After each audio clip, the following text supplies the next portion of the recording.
Hey, Steve. Good afternoon. Tommy, how are you? Good. Hot, but it's a Good to good see day, you. man. I'll bet. Go ahead and raise your hand. We'll get started here with questions for Coach Thigpen. Greg Barnes, go ahead.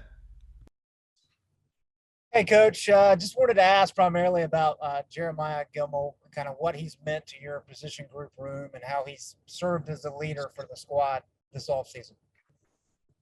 He's turned himself to a real an alpha male. Guys, he's leading not just my position. He's talking to everybody else too. I see him and Sam, talking a whole lot of schematics lately, and they all starting to meet as leaders, and pulling this team together. Jeremiah is just really one of those guys that, when everybody's on the field, when he's on the field, everybody's got a great comfort level. He's probably one of the best communicators we got on the football field. He sees the game as a coach sees it. Very rarely can you get him twice on some type of schematic, and he's a problem solver on the football field. Sometimes you have linebackers that get young and they get out on the field and they normally have to come to the sideline for adjustments.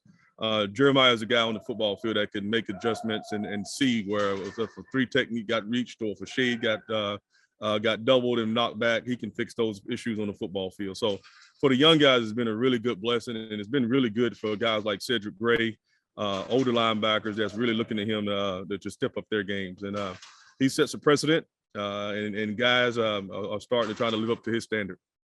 I also wanted to ask you about Ty Chandler. Obviously, I know you worked with him when he was at Tennessee, Yeah. played a role in that recruiting process. What role did you play in getting him to North Carolina? I'm a good friend with his mom and dad with Chico and Trina. So I recruited him to Tennessee. We found out, that he was going to go in the portal. He said he wanted to go one more year. And his family trusted us. Robert Gillespie had a great relationship with him at Tennessee. I was one that recruited him at Tennessee to get him there. And he needed one more year. He felt like he needed one more season to shine. He didn't want to be a free agent. He said he looked at our offense. He knew he had great ball skills. He knew he was a team guy, a hardworking kid, and he just wanted opportunity. And we thought, after talking to his family, his mom and dad thought, why go free agent at Tennessee and take a chance when I can go over here at Carolina and be the featured guy. And he saw the success that our two guys had last year with Williams and our other running back. They saw the success those guys had with Michael, and he saw himself coming in here and being able to contribute and get himself noticed, especially on the national scene. Great, thank you. Andrew Jones. Coach, you mentioned Cedric Gray. Could you kind of go into a little bit more detail about how much he's grown and how much, even though he didn't play a lot last year, he got on the field a little bit on the special teams. That's how that's helped his growth. He's gotten a lot bigger. He's probably our biggest linebacker we got, and probably just as athletic as the rest of them. We know everybody know RaRa and his speed, but probably the second fastest guy would probably be Cedric Gray. But he's long. I mean, he's 6'2.5", probably 225 pounds, and as cerebral as they come. And that's kind of a linebacker's creed here is we like to look at ourselves as tough and smart.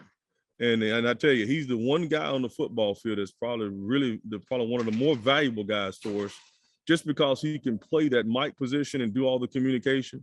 And then he has the smarts enough to, if we need him to go over and wheel and relieve Eugene for a couple spells, he's articulate enough and smart enough to go over there and play that position as well. So he's been a great surprise. If you ask our guys on the football team who's one of our toughest guys, he would probably be one of the top 5 guys. But now he's starting to be like a Jeremiah Gilmour who sets a standard.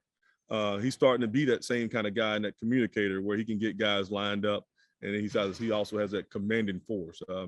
He has a presence about himself, but players respect knowledge, and he's starting to be that guy that has a whole lot of knowledge.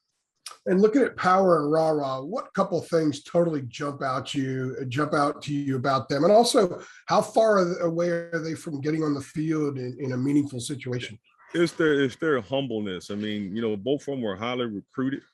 It would be easy to walk in here and come in and think that you're going to come in and be the starter. And I tell you what, those two young men have been embraced by our older guys, and the way they work, they're going to have a role on our football team. We only have probably 5 or 6 linebackers on the roster, and in the tempo that we run, we're gonna need those bodies. But what they bring to the game, I'm pleasantly surprised on how far they've come.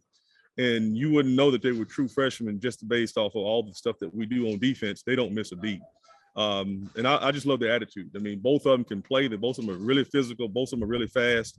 And I think both of them really respect the game and they respect the process. If you ask them, they'll tell you that they really enjoying the process of learning behind guys like Eugene Asante and Jeremiah Gilmour, as well as Cedric Gray. And every day they'll make a mistake, but very rarely do they make the same mistake twice. And they're loving it. I mean, I just watch, and the questions that they ask, they're not intimidated by the room. They come in and with pencil and paper and ask questions every single day, just like an old guy would. Deanna? Hey, Coach Thigpen, a lot of talk about the defensive line. Just want your opinion on the progress of that, how important it is for your linebackers. See, I'm telling you, that's probably the biggest difference between us and the last couple of years is just the sheer girth and size that we have now. We look like a premier team. I mean, with the big guys we got up front from Ray and Murph and D, we with Desmond, we're big. I mean, we're 6'5", 6'6" with Hester's up, and they're big and they're long and they're athletic. It's probably one of the biggest defensive lines I've ever been associated with. And they're getting better and better every year. I mean, just the linebackers are watching just how small the gaps are, just how much congestion they bring with their size and girth. And then not only that, their toughness. So if you ask our players this year, especially the linebackers, they'll tell you that what's the biggest difference. They're going to tell you that it's the defensive line and the way they're playing with their hands and the fact that they got depth. We got big guys behind them up on top of big guys, and it makes our job a whole lot easier when those gaps are really small. Thank you. CL? Hey, Tommy, I was wondering what changes, what improvements have you seen from Eugene Asante, even from the spring till now at start of fall camp? Eugene is God. It's not when everybody remembers with the kid we had last year with Surratt and Surratt brought a different kind of style of play from us with that speed and intensity he had, especially in his blitz game. But Eugene brings something unique as well. Eugene is super fast, super smart, and he's also tough. And people don't realize how strong he is. I mean, you see a guy about 6'1", about 220, but he's abnormally strong. What he's bringing to this year is just a whole lot of excitement. You kind of saw it in the Texas A&M game.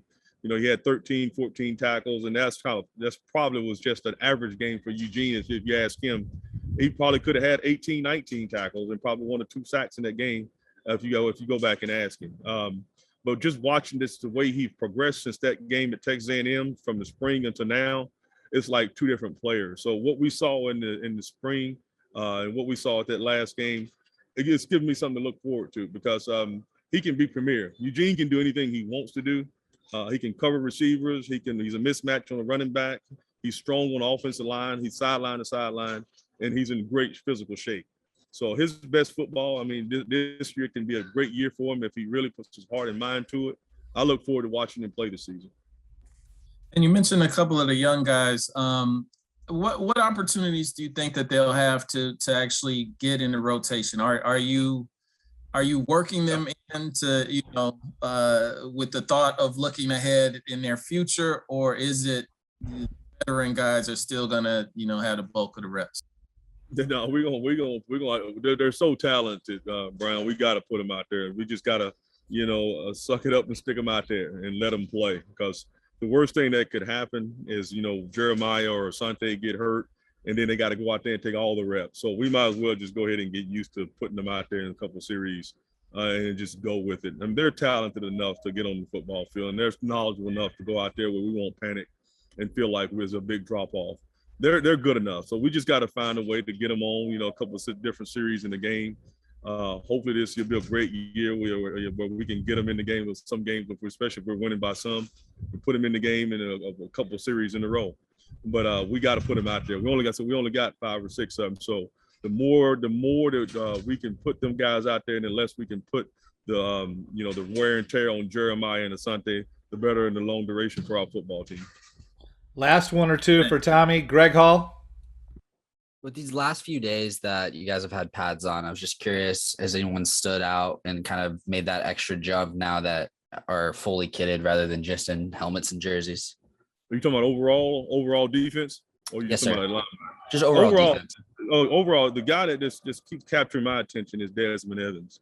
I mean, it's him with his length and his just with his strength now. It's truly remarkable. I mean, just watching him, how he fits on tight ends and how he's how physical he's gotten one season. I can't wait to watch him play. That's probably the one kid I really look forward to, especially the tight ends trying to block him, offensive linemen trying to block him. He is long and he is strong now. So if our guys, when we watch tape, that's the number one guy we look at. Because again, so much tight end in the core, and can a tight end really block him on this level? It's going to be something. We think we have a premier guy in Desmond, and I think that Desmond can really give us something that we hadn't seen here in a long time. Coach Thigpen, thank you very much. Appreciate your time. Appreciate you. Enjoy your afternoons.